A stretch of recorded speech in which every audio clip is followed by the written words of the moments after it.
মৃত্যুদণ্ডপ্রাপ্ত ভারতীয় নার্সকে ক্ষমা করবে না নিহতের পরিবার।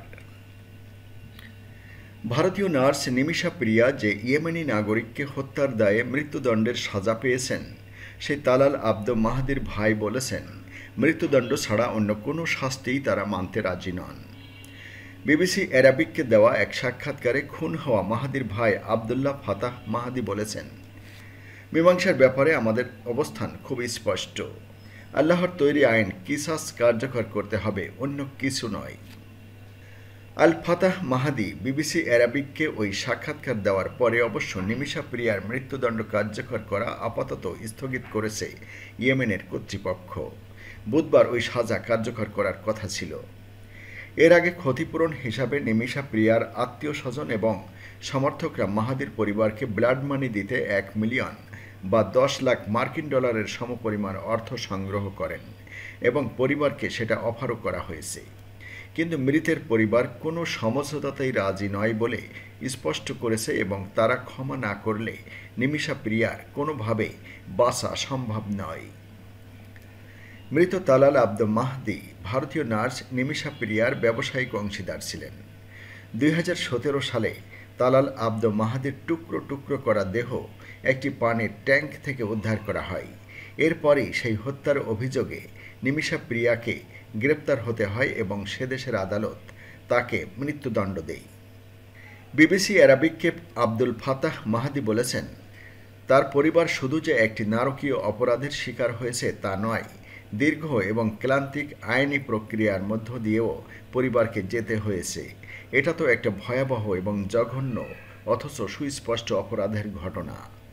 তবে ভারতীয় গণমাধ্যমগুলো নিমিষা প্রিয়াকেই ভুক্তভোগী হিসেবে প্রচার করছে। তার কথায়, ভারতীয় গণমাধ্যমে সত্যের অপলাপ ঘটানোর প্রচেষ্টা চলছে দেখে আমরা ব্যথিত। সাজাপ্রাপ্ত একজনকে পরিস্থিতির শিকার বলে তুলে ধরা হচ্ছে যাতে ওই অপরাধটাকে ন্যায্যতা দেওয়া যায়। আমরা স্পষ্টভাবে বলছি, এখানে জনমত প্রভাবিত করার চেষ্টা হচ্ছে।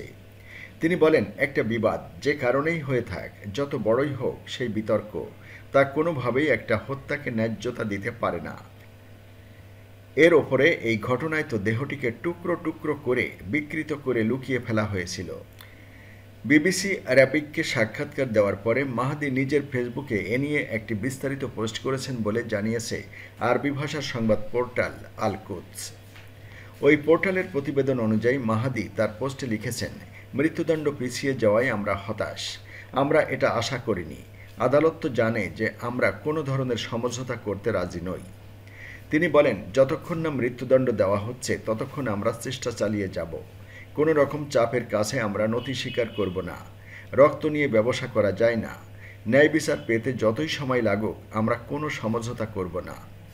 আল কুদস জানিয়েছে, মাহাদি তার ফেসবুক পোস্টে ভারতীয় গণমাধ্যম নিয়েও ক্ষোভ প্রকাশ করেছেন।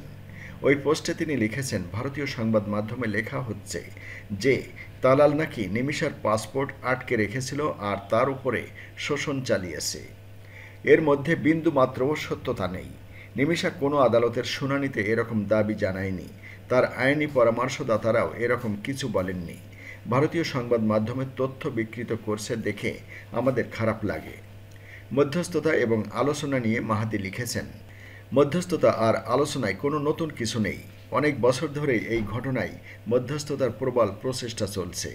এ সত্ত্বেও আমাদের অবস্থানে কোনো পরিবর্তন আসেনি। আমাদের দাবি খুব স্পষ্ট, অপরাধীকে সাজা পেতেই হবে। এছাড়া আমরা আর কোনো কিছুই চাই না। ভারত সরকারের অবস্থান। ভারতের সরকার বারবার বলে আসছে, নিমিষা প্রিয়ার ঘটনায় তারা ইয়েমেনের সরকারের সঙ্গে যেমন ঘনিষ্ঠ যোগাযোগ রাখছে, তেমনি ওই নার্সের পরিবারের পাশেও তারা সবসময় রয়েছে। ইয়েমেনের হুতি প্রশাসন ছাড়াও ভারত এই বিষয়ে সৌদি আরব, ইরান এবং ইয়েমেনের আরও কয়েকটি প্রতিবেশী রাষ্ট্রের সঙ্গে যোগাযোগ রেখে চলেছে, যাতে তাদের মাধ্যমে হুতি প্রশাসনের ওপরে কিছুটা প্রভাব বিস্তার করা যায়। ভারতের পররাষ্ট্র মন্ত্রণালয়ের মুখপাত্র রণধীর জয়সওয়াল সাপ্তাহিক ব্রিফিংয়ে বৃহস্পতিবার বলেন, এটা খুবই সংবেদনশীল বিষয় এবং ভারত সরকার যথাসম্ভব সহায়তা করছে। আমরা পরিবারটিকে আইনি সহায়তা দিয়েছি, একজন আইনজীবী নিয়োগ করেছি। নিয়মিত কূটনৈতিক সাক্ষাতের ব্যবস্থা করা হয়েছে এবং বিষয়টি সমাধানের জন্য স্থানীয় প্রশাসন এবং পরিবারের সঙ্গে নাগাড়ে যোগাযোগ রাখা হচ্ছে। মুখপাত্র আরও বলেন, প্রিয়ার পরিবার যাতে হাতে আরও কিছুটা সময় পায় সেই ব্যাপারে সম্প্রতি প্রচেষ্টা চালিয়েছিল সরকার। তবে মধ্যপ্রাচ্যের বেশ কিছু সংবাদ মাধ্যম জানিয়েছে, ইয়েমেনে ভারতের কূটনৈতিক অবস্থান খুব একটা জোরালো নয়, যে কারণে এই বিষয়টি সমাধান করতে বেগ পেতে হচ্ছে।